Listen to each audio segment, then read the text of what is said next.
for a 45-minute presentation so that after that, we open it up for questions? Yeah. Okay, perfect.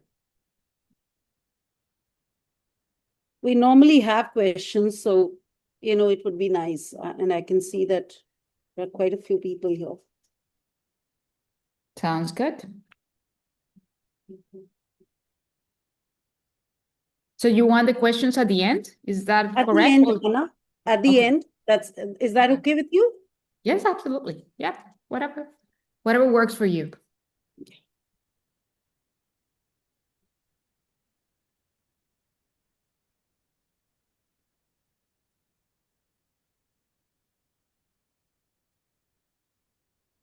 Should we wait for a minute or so, or should we begin with the session? Yeah, just 1 minute or so. I think it's already 5:03. We can start actually.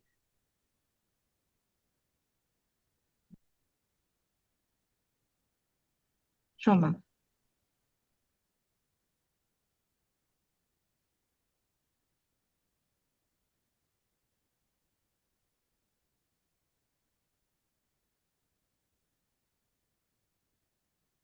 So, hello everyone. Yes, ma'am. Myself, Tanvi Shinde. I'm part of the team at the Center for Family Business and Entrepreneurship at SPJIMR. It's my absolute pleasure to welcome you all to today's session, the 10th edition of our research presentation series. SPJIMR, established in 1981 in Mumbai, is top-ranked management institute. It is recognized as India's #1 business school by the Financial Times Global Ranking, ranked among top 5 by Business Today, and rated as level 5 pioneering school by the Positive Impact Rating for its societal impact and sustainability achievements.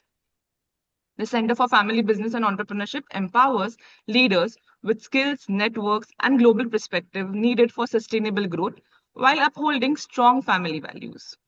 As part of its commitment to advancing research and entrepreneurship research series, which fosters insightful discussion on the evolving landscape of family enterprises and entrepreneurship.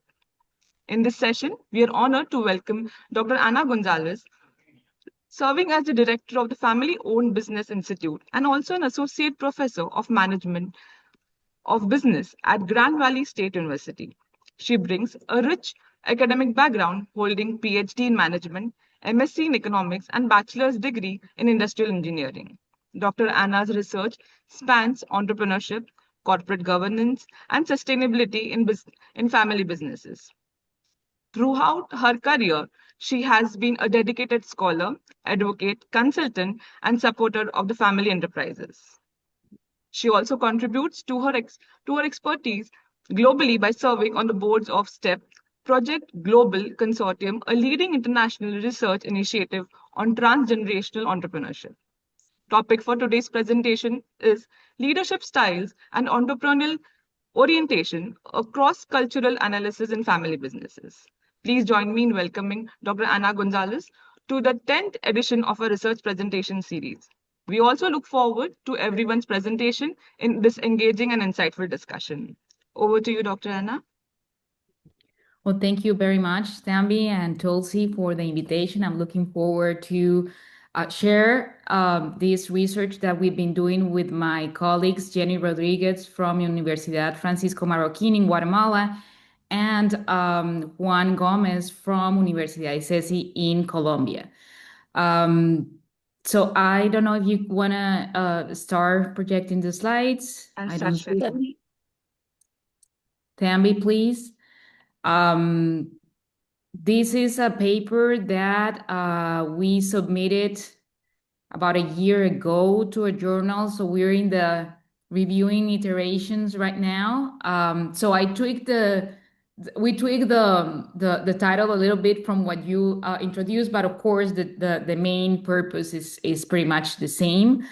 So now its title is Steering the Family Firm, a cross-cultural study of leadership styles and entrepreneurial orientation. So if you don't mind going through, there you go, passing it. So this is the content of my presentation. Of course, I'm going to go to the purpose, gap and relevance, literature review and hypothesis, pretty much the rationale, the methodology, results, discussions, and implications. And so my plan is to present for the next 40 minutes, 45 minutes or so, and then open it up for questions from the audience, which I think is the coolest part of this webinar. So please, the next one, Tammy. So regarding the research purpose, of course, it is about examining transformational leadership and authoritarian leadership, these two leadership styles, how they influence entrepreneurial orientation, but specifically in family firms. That is our whole goal. And we use for this operational theory, which is this theory of the firm that explains how decision making at the top level or the firm level are a reflection of those who are in the leadership team and the apex of the organization. So what basically this theory does is explain why decisions are made at the top.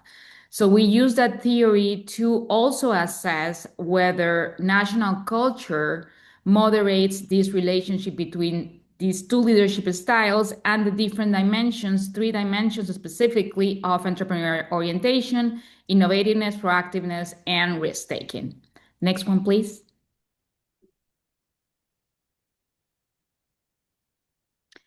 So why do we think this is relevant? Because, well, first of all, entrepreneurial orientation is key.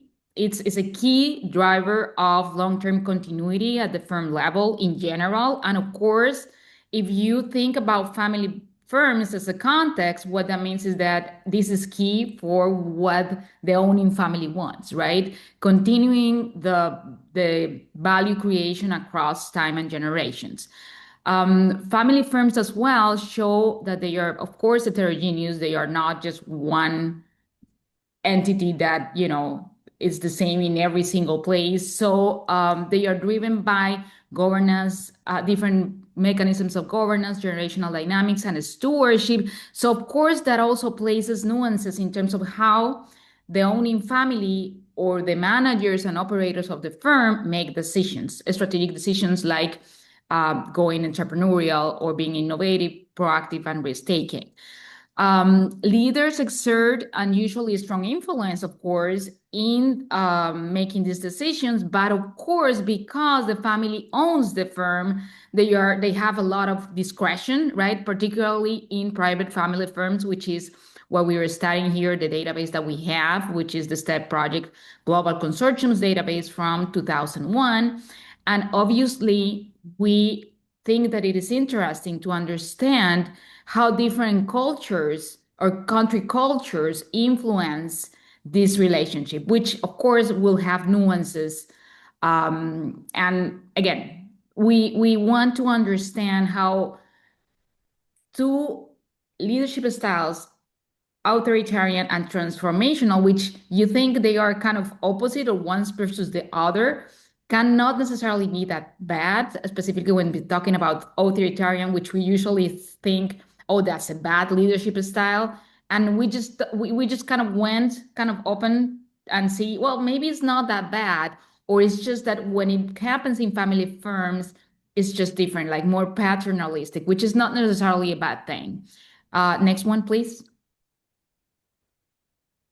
So regarding our literature review, the EO dimensions reflect the strategic posture of the firm. And what's interesting is there is a lot of literature on entrepreneurial orientation, and in family firms particularly, there's a lot. But what's interesting is that going deeper into leadership styles as an antecedent of how innovative, proactive, and risk-taking a family firm has never been studied, to the best of our knowledge, of course. So we are grabbing into this gap. And why is it interesting? Because, of course, as I mentioned before, from upper echelon, whatever happens in that group of people who make decisions at the top level, well, is going to be what happens in the end in terms of entrepreneurial orientation or into any entrepreneurial actions that the family firm overtakes. And we need to learn a little bit more about that, right? Like if we are if we behave in a particular way, that's going to affect how the firm becomes entrepreneurial. Therefore, it's interesting to go and deep dive, at least have a theoretical explanation of why these decisions happen or not. And then, of course, we derive into practical implications as it pertains to how we train our leaders, right? Or the next generation leaders. Now, of course, that's also going to vary in terms of cultures. So again, we are going to find nuances of this relationship between leadership style and entrepreneurial orientation. Next one, please. So we'll start with our hypothesis. So for our first hypothesis, just go to the end there on my slide. We're hypothesizing that transformational leadership has different effects on family firms' entrepreneurial orientation. And we argued that it has positive effects on innovativeness and proactiveness, but a negative effect on risk-taking orientation. So the reason why we think this is because the transformational leadership supports innovativeness because these type of leaders foster vision, resilience, and intellectual stimulation. This last part, which is it's key for being creative. Remember, being innovative is different to being proactive. Innovative is creating new stuff all the time. So they will encourage the firm at all or the employees to create different things or innovate or come up with different ideas all the time. So we think that that's ideal. For that to happen, it's ideal to have a transformational leader in the family firm. Same with proactiveness. Here, they promote initiative and they provide empowerment so people will feel that they are safe or they can just do it and go ahead and they take the initiative in terms of that. The last one in risk-taking, I know it's a little bit counterintuitive, but the way we thought about it and we studied it is that it might reduce, no matter how inspirational they will, it might reduce risk-taking just because of a risk aversion that is very consistent with what we found in social emotional wealth literature. So we thought, even though by principle a transformational leader will kind of foster risk-taking or embrace risk-taking, we feel like because it's a family firm, social emotional wealth will kind of overtake over this influential style. That's our first hypothesis. Go to the next one, please. Tambi. Next slide, please. Yeah, she's already changed it. Oh, there you go. Yeah, sorry. I have making like a lag. Anyway, in terms of authoritarian leadership, we hypothesize that this style has different effects also on family firms. It has a negative effect on innovativeness, but positive effects on proactiveness and risk-taking orientation. So our argument here is, again, so remember about what I mentioned before in terms of intellectual, you need your mindset creative to innovate. So therefore, this type of leaders maybe will not so much like, it's not like their leadership style won't kind of influence the firm in terms of being innovative. On the other side, proactiveness is yes, because they will, they will be kind of protected by this type of a style, because usually in family firms, you see that it's more paternalistic in a sense. So they will be, yes, I will go for proactiveness. And then in terms of risk-taking, same thing. Like I will take the risk, but because my guy at the top will protect me, or our guy at the top will protect me. So the firm level will be more risk-taking in authoritarian leadership. On the other side is that, they usually, if risks need to be taken, they will be kind of go for it, and everyone will follow that kind of direction in a way. So that's our hypothesis. Next slide, please. Anna, just a clarificatory question. I'm assuming these are all leadership of the family members, not. Oh, yeah. These are family members. Managers, Yes. family manager leadership. Exactly. And then again, so our goal, Tulsi, was to explain the black box, which usually the black box of operational theory. And what they say is, well, whatever happens in that discussion where they are going to make this strategic discussion this is strategic decision, I'm sorry, influences how innovative, proactive, or risk-taking the firm is. And our argument is, well, family firms are different. Family is there. When you have different hats at the same time, the owners, the family, and the operators, the leaders of the firm that's gonna provide a nuance, and we offer, we think, a theoretical explanation of what happens inside. That's kind of our end goal. Now, I have this. Now I'm going to dive into the moderator of the context in those two relationships. So our first hypothesis is this one.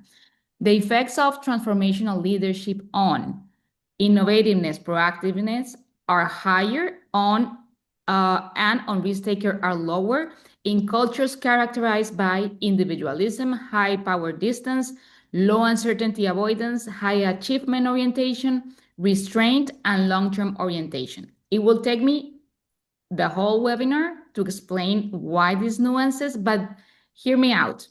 In the first iteration that we had with the reviewers in the journal, we just said cross-cultural context or country culture will influence these two relationships. Authoritarian leadership and EO, and transformational leadership and EO. And the reviewers suggested us to, say you cannot do it in general.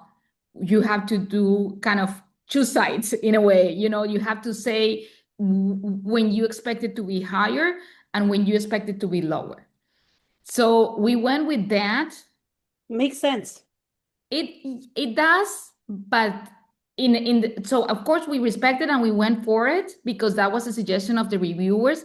Having said that, Tulsi, we didn't expect to get full support of any of this because you cannot expect all in one country to just say, given that your country is like this, if you have a transformational leader, this is what's going to happen. You see, like it's not, we think that the tendency is going to go there, but we also believe that everything will be partial. And that's in the end what we received. That's why we didn't want to kind of commit, but in the end we did, and we studied. And what's interesting is that depending on what you read, you'll get one side and then a perfect explanation in another paper that will say this is exactly the opposite.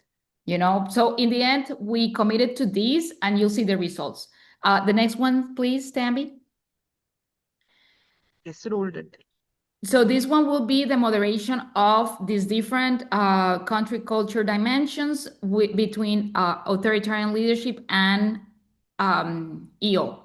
So their influence on this relationship. So we think that the effects of authoritarian leadership on innovativeness are lower, and on proactiveness and risk-taking orientation are higher in cultures characterized by collectivism, low power distance, high uncertainty avoidance, low achievement orientation, indulgence, and short-term orientation. I'm happy to share the manuscript at some point with you if you want to kind of go dive into each one of these, but we believe that we provided at least a theoretical explanation of why we expected these results. Move on to the next one. This is, I believe, our model. Yeah. The next one, is it there? Next one. There you go. There is a model. So as you can see, it has a lot of arrows, but that's in general a theoretical model and our expectation on the positive, negative, and negative, positive, as it pertains to transformation and authoritarian on EO, and the other 6 motivation hypotheses. So it's a little bit complex to understand. That's why they require us this model. I understood it immediately. Keep going, please, with the method section. Tammy? Next slide. So this study uses, I mentioned this, the STEP project, Global Consortium Family Business Survey. It's a global family business survey. It has 2,400 valid responses.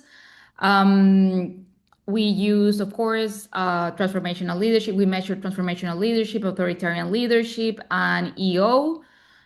This was collected on 2021, and our method was a structural equation modeling, PLS. I am not the person, if you have questions on the methodology, I'm not exactly the person who did this, I'm the storyteller.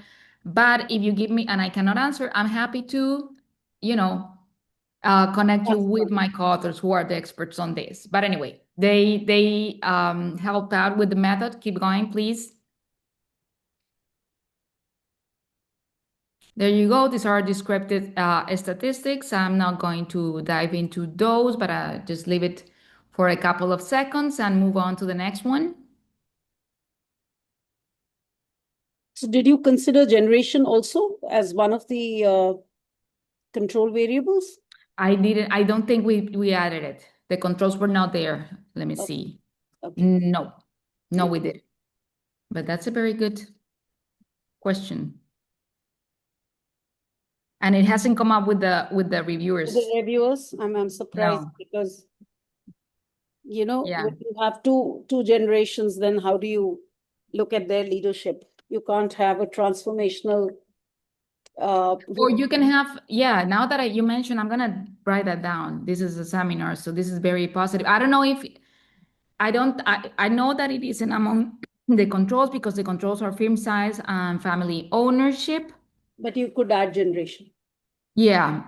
It could, yeah, maybe generation, and it makes complete sense because you could have a paternalistic leader, I'm sorry, an authoritarian leader, like previous generation leader that is part of the board of directors, and then you can also have, a transformational leader in the middle. G2 Anyway, or G3.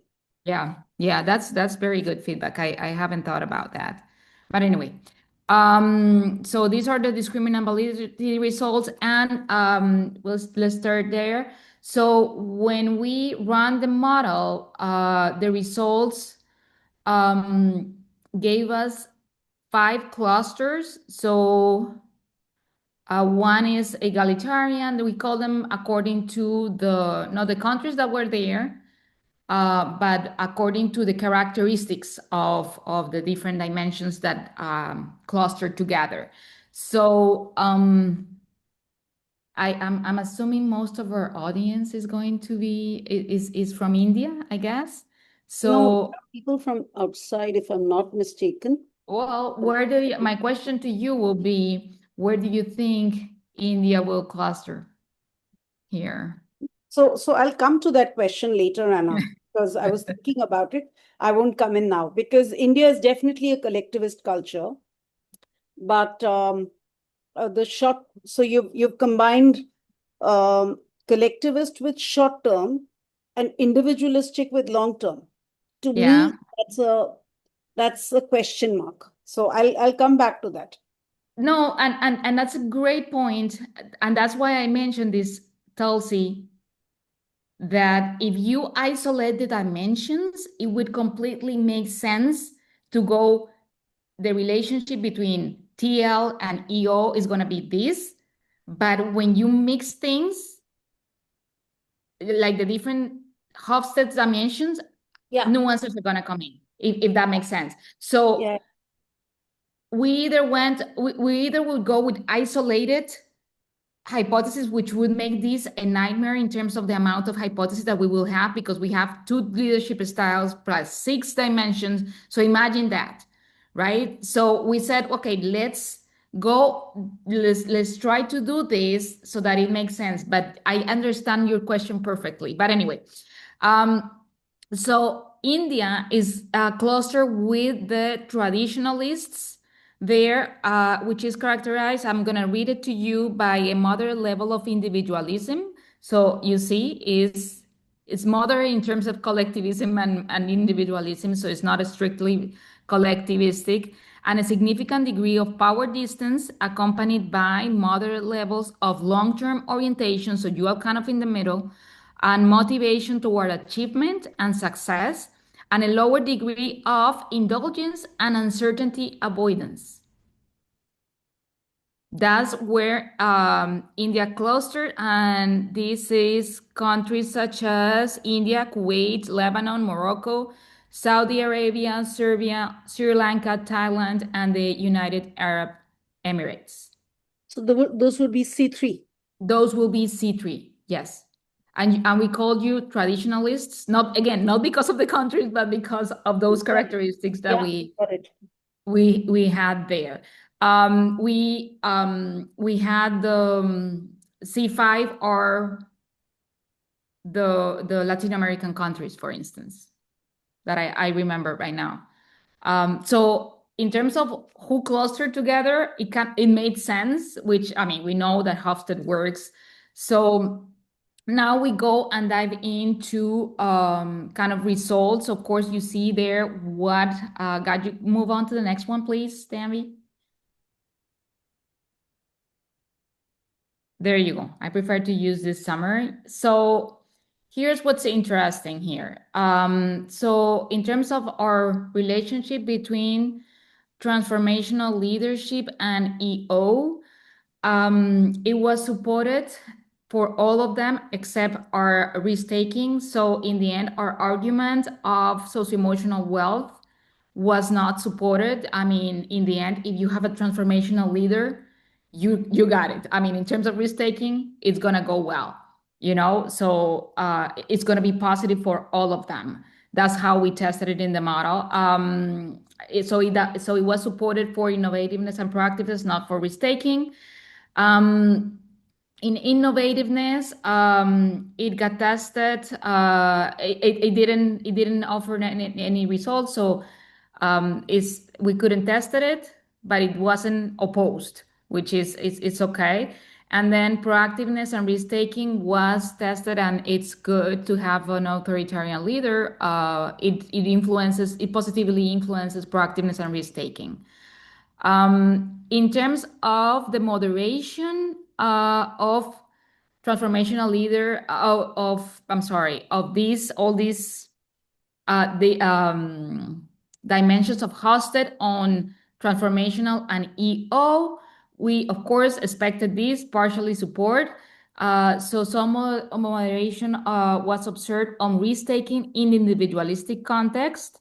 Transformational leaders is stronger in high power distance and restrained cultures, but it's not consistent across all comparisons. So we knew this was going to happen, and I know, and I love that you had that question in your mind, because again, we will see what the reviewers say, but they wanted us to kind of commit. I don't know what's going to happen next. I'll keep you posted. Sure. It's a cliffhanger, maybe for a follow-up later on. Now, in terms of the moderation of the authoritarian EO relationship, we had isolated significant moderations, but overall it was complicated. So again, some things matched, some things didn't. So yeah, we weren't that successful on terms of that one.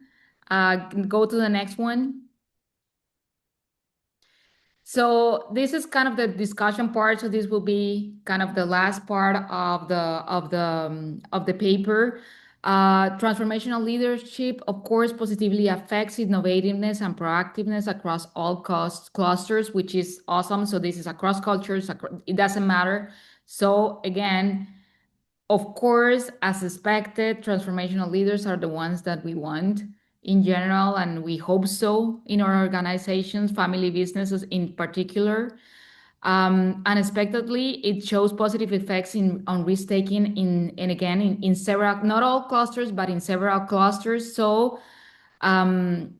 we thought and we theorized that socio-emotional wealth will be more important than the effects of transformational leadership, but it didn't happen. So anyway, that one went wrong.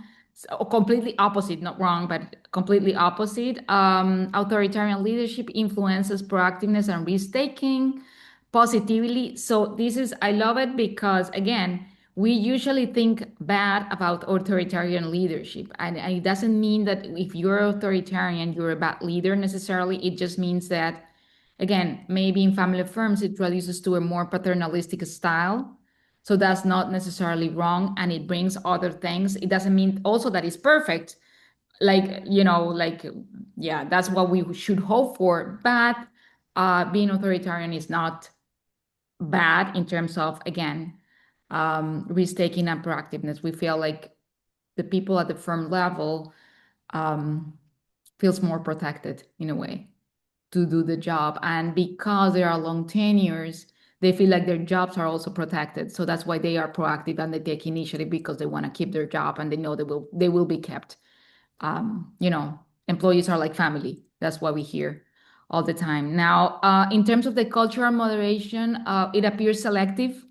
Again, we expected it from the paper.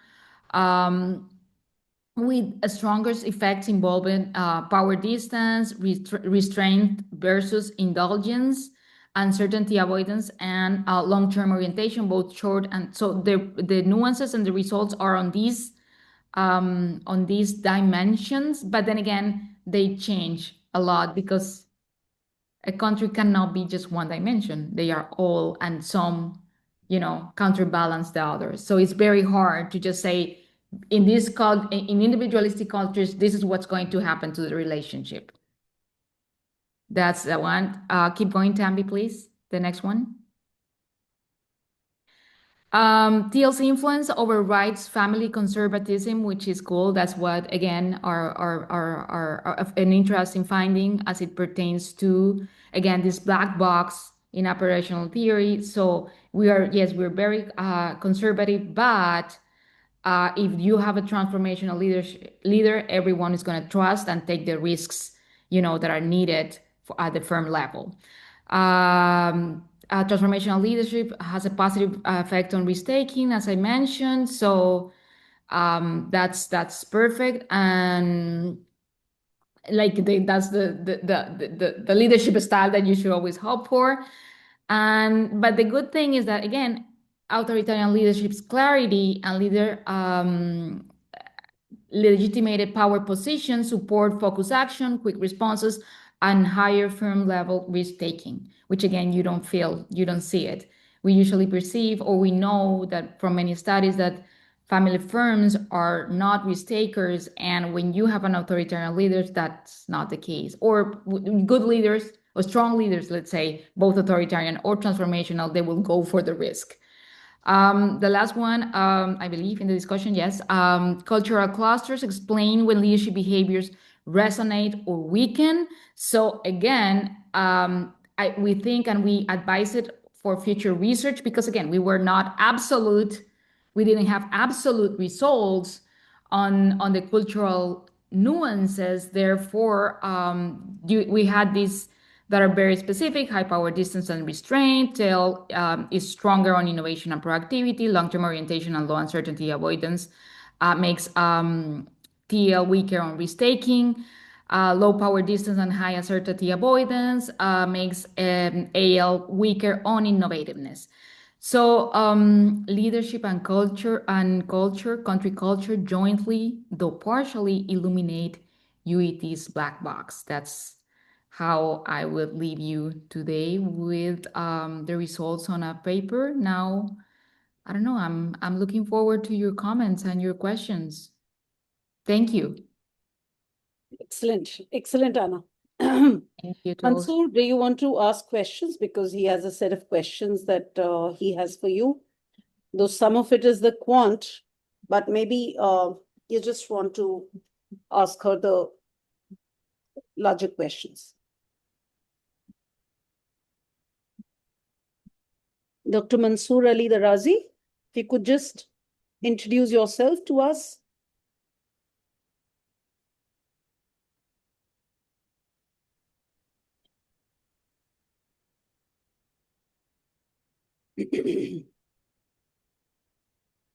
Okay, Anna, so he's actually asking you, Yeah, go ahead.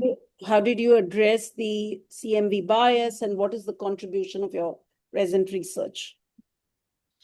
Well, again, I think that we wanted to understand a little bit. Again, we wanted to explain this idea as in terms of the contribution. The other one, I'll owe you, Doctor. I didn't get his name.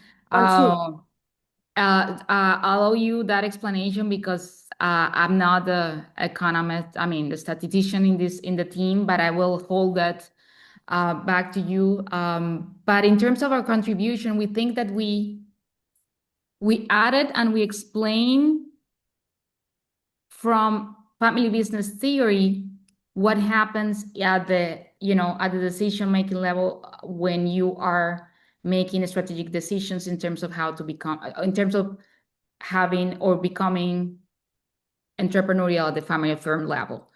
That's how we think that we contributed. We have explained that, well, listen, we have this perception of family firms as being maybe not risk takers. And we find, even though we didn't hypothesize it, we said, well, listen, if you have a good leader there, that's all you need. A strong leader there, that's what you need in terms of, anyway, being transformational, someone who encourage creativity, stimulate intellectual stimulation, someone who inspires being, again, inspires vision and provides a, a north for the firm. This is going to be great for what happens inside the decision making and the firm, no matter how maybe others there may constrain the family from being entrepreneurial. Same with authoritarian. So again,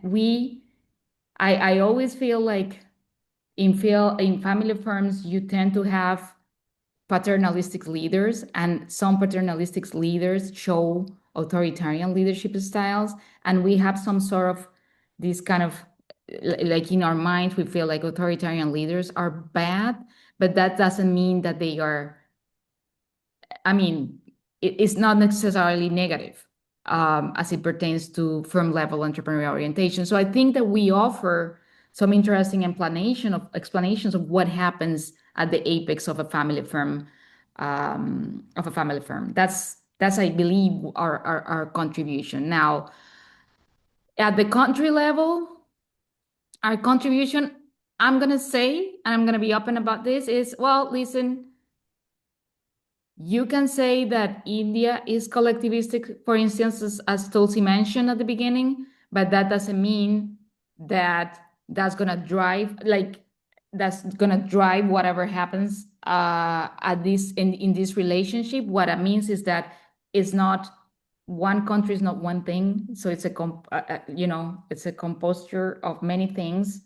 So in the end, you will have to go more specific. They influence, but you're going to have to be more specific in these relationships to, see what happens. I don't know. That's kind of how I feel our contributions are. yeah.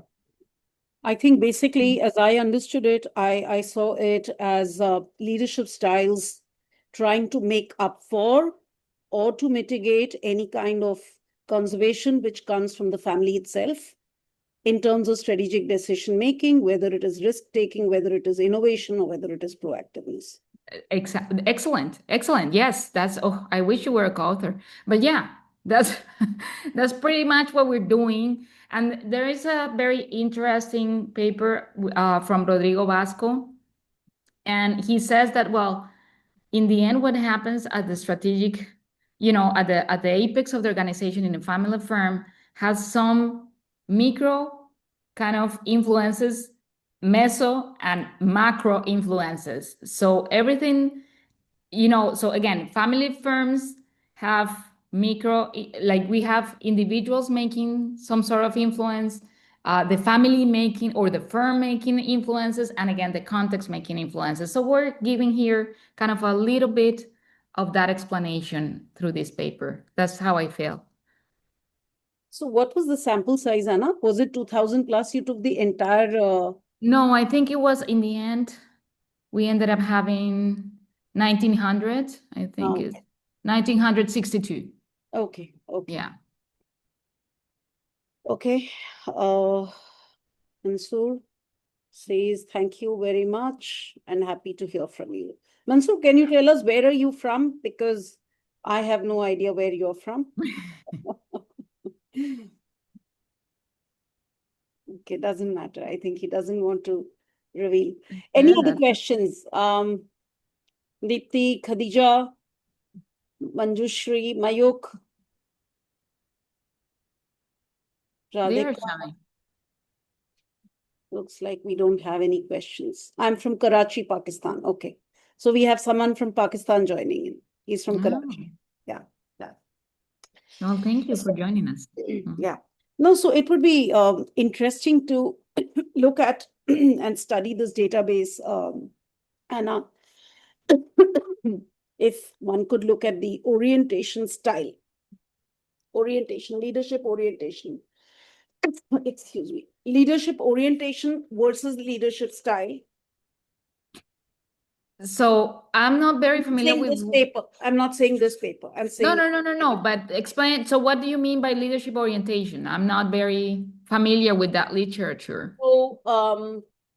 So you have one which is a leadership style, and the Yeah. other which is a leadership orientation. Now the orientation could be there are 6 different kinds of leadership orientations, and there are multiple leadership styles.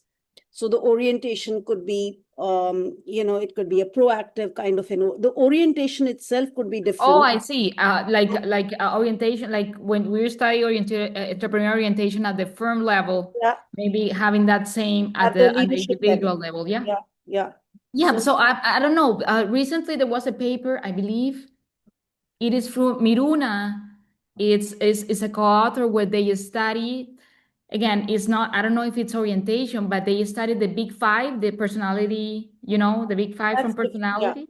I know it's different, but in the end, it's individual level and their influence on entrepreneurial orientation of the firm. So it's a recent paper. They published it maybe, I don't know. They announced it maybe a couple of weeks ago.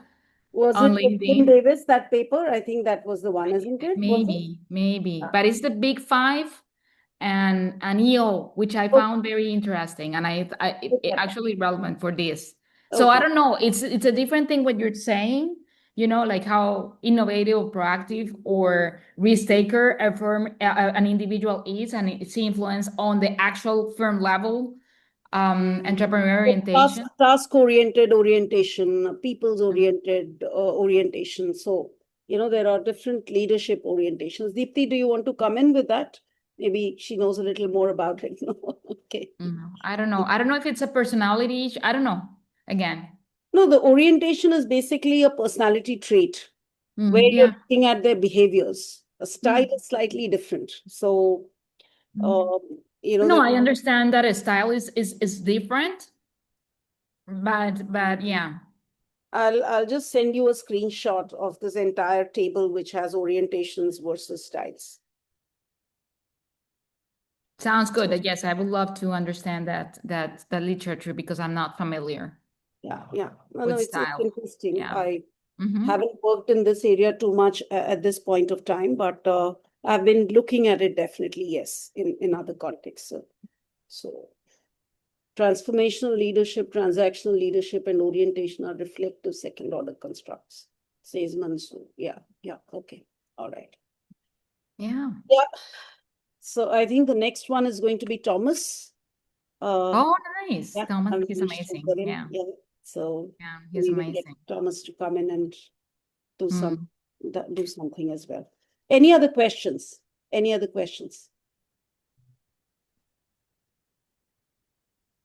Well, if not, well, thank you very much for having me. Yenny was doing the crunching of the data, or is it the third co-author who is? Oh no, Jenny. Jenny is the master statistician. She's she's my champion in terms of numbers. I will never crunch data. I'm the storyteller. So and Juan used to be her PhD student. Now he's a professor, of course. So they are the ones. So I trust them completely. And I said, whatever you give me, I'll They crunch the data. I don't. No, I think this is going to be interesting, Anna, and I really wish you all the best for this paper. And I would Thank love you. to see the other paper also, where I think you have, you said you have countered some of the cultural aspects of this Yeah. paper itself. I think Yeah. that would also be very interesting. And Yeah. as and when it comes out, I think we're Yeah. all I'll let looking. you know. I'll let Yes, you know. Thank yes. you. Well, Thank you thank so you very much for having me. much. Yeah, bye-bye. Ma'am, just Thank to you. Bye. mention, before we conclude, we would like to have a group selfie. Yeah, Oh, So okay. sure. if I can request everyone to come on the camera, please, so we can have quickly a group selfie to mark this occasion. 1, 2, and 3. Yes. Thank Well, you. you share that with me. Oh, well, you're gonna share it, not tag me. Yes, I will share it. Yes, share the same. We would like to stay connected, and hence I request everyone to follow our social media handles, which would be shown on the screen for all the upcoming updates and events. And again, on behalf of the entire Center for Family Business and Entrepreneurship team at SPJIMR, we extend our heartfelt thank you to Dr. Anna González to her insightful and interesting presentation today and for sharing your expertise through this session. We also thank you for the participations and your enthusiasm which you have shown through asking questions in our chat box. Wishing you all a wonderful time ahead. Well, thank Thank you you. so Thank much. you, Thank ma'am. you. Bye. Bye, Bye, Anna. guys. Be in Thank touch. you, everyone. Bye. Bye.